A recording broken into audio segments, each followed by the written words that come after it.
લખનૌમાં એક વૃદ્ધ મહિલાનું HMPV સંક્રમણને કારણે મૃત્યુ થઈ ગયું છે.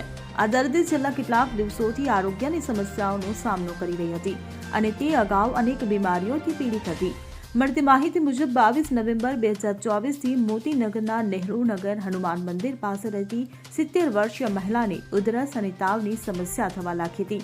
તેમને સ્થાનિક ડોક્ટરોની સારવારથી કોઈ રાહત નહીં મળતા જાન્યુઆરીમાં એક ખાનગી હોસ્પિટલમાં દાખલ કરવામાં આવ્યા હતા અને અહીંના ડોક્ટરો દ્વારા તેમની હાલતનું વિશ્લેષણ કરવામાં આવ્યું હતું, જેમાં નિમોનિયા અને HMPV સંક્રમણની સંભાવના વ્યક્ત કરવામાં આવી હતી. આ બાદ તેમણે બલરામપુર હોસ્પિટલમાં દાખલ કરવામાં આવ્યા હતા.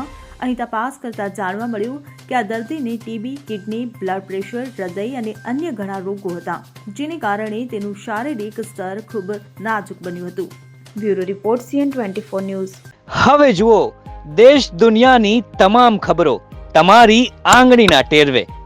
ઉઠાવો મોબાઈલ અને Google Play Store પરથી ડાઉનલોડ કરો અમારી CN24 ન્યૂઝ મોબાઈલ એપ.